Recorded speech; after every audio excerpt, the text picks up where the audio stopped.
Hello everyone, this is me Sadia here. मैं आपके लिए लेके आई हूँ एक और रीडिंग जो कि होगी उन लोगों के लिए जो जानना चाहते हैं कि आपका पर्सन राइट नाउ आपके बारे में क्या सोच रहा है, क्या चल रहा है उसके दिल में, दिमाग में आपको लेकर।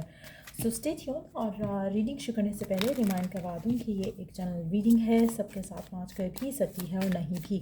जो बातें, जो मैसेजेस मैच करते हैं उन मैसेजेस को पिक करो और बाकी सबको छोड़ दो। अगर आप पर्सनल रीडिंग्स चाहते हो, पेपॉल से या ईजी पैसेज पेमेंट कर सकते हो। सिर्फ तभी रीच आउट करो ताकि आपका भी टाइम वेस्ट नहीं हो और मेरा भी। सो लेट्स सी क्या सोच रहा है आपका पर्सन आपके बारे में right now. Let's find out. चाहे इन टच हो, आउट ऑफ टच हो, दोनों सिचुएशन में रीडिंग चेक कर सकते हो। Let's begin. कंफ्यूज है आपका पर्सन आपको लेकर। उसके मन में डाउट्स हैं, फियर्स हैं, लैक ऑफ क्लैरिटी है आपको लेकर, इस रिलेशनशिप को लेकर। मुझे लगता है कि कहीं ना कहीं आपके पर्सन बहुत फियरफुल हैं, जिसकी वजह से उनको कन्फ्यूजन है। फियरफुल इसलिए हैं क्योंकि उनको समझ नहीं आ रहा कि ये जो उनके दिल में फीलिंग्स हैं वो प्यार है या नहीं। दूसरा, फियर इस चीज़ का भी है कि या कन्फ्यूजन इसलिए भी है क्योंकि उनको लग नहीं रहा कि वो आपके लिए या कनेक्शन के लिए स्टैंड ले पाएंगे। आप में से कुछ लोगों के लिए हो सकता है रिलीजन, कल्चर, एज और इस तरह के इश्यूज हों जहाँ पर जिसकी वजह से पर्सन जो है वो इतना 100% जैसे होता है ना कि आपको लग रहा है कि सब कुछ परफेक्ट है, सब कुछ इजीली हो जाएगा, तो आप उसके लिए आराम से यू गो इनटू इट। आपका पर्सन जो है उसको फियर है, उसको डाउट है कि चीज़ें पता नहीं वर्कआउट होती हैं या नहीं, तो वो कहीं ना कहीं अपने आप को 100% इन्वेस्ट नहीं कर रहा है इस रिलेशनशिप में। सो डेफिनेटली पर्सन कन्फ्यूज्ड है आपको लेकर। कभी उसको लगता है कि उसने इनिशियली जैसे होता है ना कि आपको लगता है कि हाँ may be this is love, और कभी कभी लगता है कि नहीं दिस इज़ नॉट लव। तो वो क्लैरिटी भी नहीं आ पा रही है आपके पर्सन को। Let's see more cards here. Self worth और एक्सपेक्टेशंस। टू बी ऑनेस्ट, मुझे लगता है कि आपका पर्सन बहुत ज़्यादा सेल्फ लव पे बिलीव रखता है। वो अपने आप को बहुत ज़्यादा वैल्यू करता है। इसलिए कभी कभी आपका रिलेशनशिप में आपको फील होगा कि पर्सन ईगोइस्टिक है।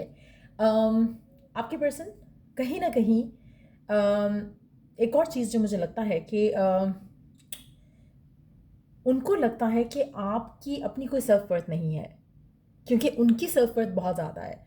आप हमेशा सेटल इन फॉर लेस कर जाते हो उस इंसान के लिए, और आप कभी उसे बेग भी करते हो, कभी उसको स्टे करने के लिए रोकते भी हो, कभी आप उसको लेकर सिचुएशन को आपकी हाई एक्सपेक्टेशन है उस इंसान से, लेकिन आप अपनी उस हाई एक्सपेक्टेशन के चक्कर में आप अपनी वर्थ खो देते हो उसके सामने। सो मुझे लगता है कि वो पर्सन की पोजीशन अपनी नज़रों में बढ़ती है, ऊपर आती है, और आपकी पोजीशन घटती है, नीचे आती है। आपका वैल्यू, आपका वर्थ जो है उस इंसान के दिल में, नज़रों में कम होता है। सो कहीं ना कहीं आप बहुत ज़्यादा गिव इन कर रहे हो रिलेशनशिप में, जिसकी वजह से आपका पर्सन अपने आप को तो बहुत ज़्यादा सर पे चढ़ा रहा है आपकी नज़रों में, लेकिन आप खुद उसकी नज़रों में गिर रहे हो। So that is also one thing जो कि आपके रिलेशनशिप को शायद ब्लॉक कर रही है। सो मुझे लगता है कि आपका पर्सन काफ़ी सारी चीज़ों को लेकर कन्फ्यूज है। वो खुद को थोड़ा हाई मेंटेनेंस भी मानते हैं, और शायद आप दोनों के दरमियान में फाइनेंशियल डिफरेंस भी हो सकता है। But at the same time मुझे लगता है कि आप दोनों डेफिनेटली सेम पेज पर नहीं हो। There is lack of self confidence एक पर्सन के अंदर, और दूसरे पर्सन में उतना ही ओवर कॉन्फिडेंस है यहाँ पर, जिसकी वजह से आपका रिलेशनशिप मुझे लगता है कि काफ़ी या तो ऑफ है या फिर ऑफ हो जाएगा, क्योंकि आप दोनों की जो एक लेवल ऑफ म्यूचुअलिटी है वो दिख नहीं रहा। मुझे लगता है कि आपका पर्सन आपको लेकर, जो आप दोनों के साथ अच्छे मोमेंट्स गुजरे हैं उनके बारे में सोचते ज़रूर हैं, but at the same time lack of clarity की वजह से कोई एक्शन लेने के मूड में नहीं है या लेना नहीं चाह रहे हैं। उनको वो अच्छे मोमेंट्स याद आते हैं, but at the same time उन अच्छे मोमेंट्स का वो आगे कुछ करना चाहते हैं या उसको रिलीव करना चाहते हैं या नहीं, वो माइंड नहीं मेकअप कर पा रहे हैं अपना। सो मुझे लगता है कि इनको लगता है जो आपकी एक्सपेक्टेशन है इनके साथ वो बहुत हाई हैं। शायद ये उन एक्सपेक्टेशंस को पूरा नहीं कर सकते हैं, बट आपके साथ और मेमोरीज बनाना चाहते हैं, आपके साथ और टाइम स्पेंड करना चाहते हैं, वो खुश होते हैं आपके साथ रहकर। But at the same time future को लेके कोई उनके माइंड में प्लान फ़िलहाल तो नहीं नज़र आ रहा, लेकिन उनको लगता है कि कनेक्शन काफ़ी स्ट्रांग है आपके साथ, जो उनकी एक फीलिंग है या एक बॉन्ड है वो काफ़ी स्ट्रांग है। But no matter whatever happens, whatever जो ये फील करते हैं आपको लेकर या इस कनेक्शन को लेकर, उनको लगता है स्ट्रांग है। प्यार करते हो आप उसको, आप अपने आप को बिल्कुल इसके इसके कदमों में बिछा देते हो।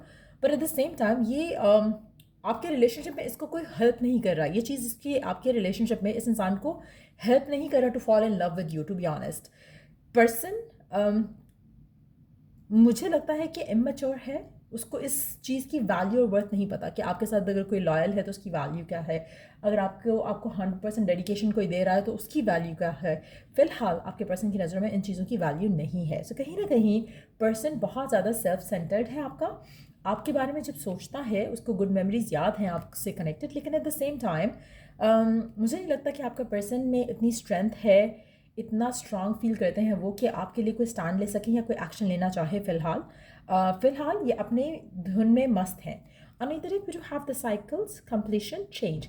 मुझे लगता है कि ये रिलेशनशिप बहुत पेनफुल रहा है, रहेगा।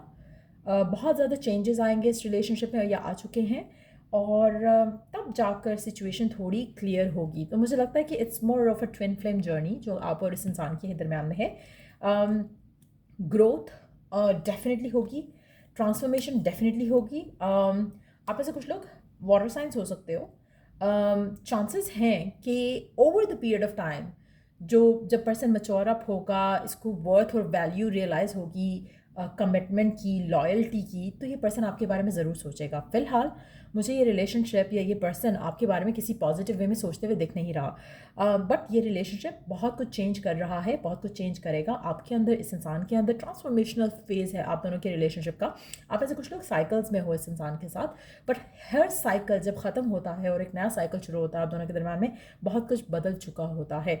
ग्रेजुअली और भी बहुत सारी चीज़ें बदलेंगी। मुझे लगता है कि आपके और एक दो साइकिल्स आएंगे एक दूसरे के साथ ऑन एंड ऑफ वाले, उसके बाद चीज़ें जो है क्लियर होंगी कि फ्यूचर में कहाँ जाता है रिलेशनशिप आपका। लेकिन अभी फ़िलहाल मुझे लगता है कि आपको समर मंथ्स का वेट करना पड़ेगा।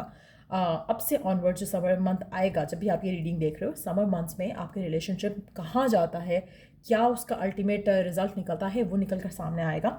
आप में से मेजॉरिटी लोग जो है वो ट्विन फ्लेम जर्नी में हो इस इंसान के साथ। लेट्स सी कि आपके लिए गिवन सिचुएशन में गाइडेंस क्या है आपके लिए। What is the guidance for you current situation में? आपके लिए गाइडेंस क्या है, क्या कर सकते हो आप राइट नाउ इस रिलेशनशिप को लेकर? Be brave and honest, trust and thrive. दो चीज़ें हैं। अगर आप इस रिलेशनशिप को आगे चलाना चाहते हो और चाहते हो कि रिलेशनशिप आगे जाए, तो कोशिश करो कि you trust and have faith divine timing पे, और keep working towards it, keep working towards making it happen, mentally, physically, emotionally, हर तरह से। कोशिश करो कि आप ब्रेव होकर, ऑनेस्ट होकर इस इंसान से कम्युनिकेट करो। You know, be clear to them कि आपको क्या चाहिए, आप क्या इंटेंड करते हो इस इंसान के साथ, क्या या एक्सपेक्टेशन है आपकी इस इंसान के साथ। बी क्लियर टू देम, फिर let this person decide and you know be honest to you as well, ताकि आप ऑनेस्ट होगे तो ये पर्सन भी ऑनेस्ट होगा। आप ऐसे कुछ लोग चाहते हैं कि कमिटमेंट हो, बट देन आप सेक्सुअल रिलेशनशिप पे ओके हो इस इंसान के साथ। सो अगर ऐसा कुछ चल रहा है आप दोनों के दरम्यान में, तो बी ऑनेस्ट विद देम कि आपको क्या चाहिए। ये पर्सन भी ऑनेस्ट अप हो जाएगा आपको लेकर कि इसको क्या चाहिए, लेकिन इसको टाइम लगेगा। कोशिश करो कि you take stand for yourself. आपके साइकिल्स जो हैं स्पेशली ऑन एंड ऑफ, उसमें कोशिश करो कि you don't settle in for shit. अगर ये पर्सन आपको कुछ नहीं देता है रिस्पेक्टफुल, हेल्थी, लविंग, तो don't settle in for that. So या ये रीडिंग आप लोगों की अगर आपको हेल्प किया हो, गाइड किया हो, तो लाइक शेयर सब्सक्राइब ज़रूर करो। Till I do the next reading आप लोगों के लिए, टेक केयर एंड बाय।